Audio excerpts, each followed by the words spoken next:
Tonight, a step towards closure for the family of a teenager killed in a school van tragedy. Nearly 2 years ago, after Samantha Kalkbrenner's death, a second driver was sentenced to what could be nearly 5 years behind bars. It's a moment Samantha's family has waited for. Every time we've had to come to the court, we've had to relive that day with the interviews and the tapes and the videos, and that was brutal. And now that part of it's over. Channel 11's Gabriella DeLuca was there for an emotional day in court, and she has new details at 6 on the moment that made Samantha's father rip up his written statement.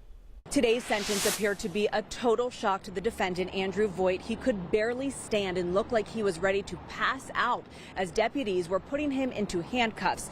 Samantha's parents told me after court, "I hope he has learned his lesson." And her father said there was one move by the defense that he just could not believe. And it seemed to me that the defense wanted to use that as an excuse, and well, that made me mad. One thing Carl Kalkbrenner and Andrew Voigt have in common: they both served in the U.S. military and are veterans.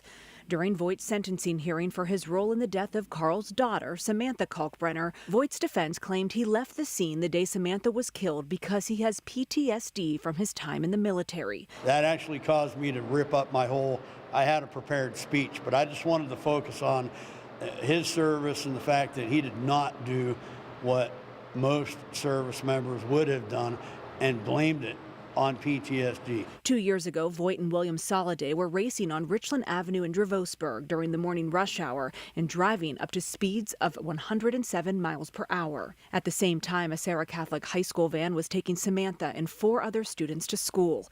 Soliday, who was sentenced earlier this year to 12 years in prison, crashed into the van, causing Samantha to be thrown from it and the van to fall on her, killing her.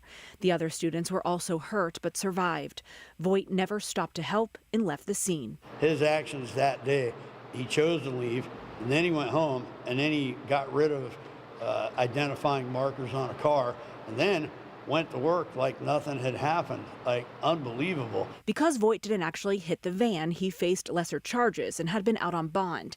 Today, the defense asked the judge to sentence Voigt to probation, but Judge Bruce Beamer handed down a nearly 5-year prison sentence. It does feel like a weight lifted off, because every time we've had to come to the court, we've had to relive that day with the interviews and the tapes and the videos, and that was brutal. And now that part of it's over. I did speak to Voigt's attorney. He told me that they are disappointed by today's sentence and they are going to be weighing options for future steps.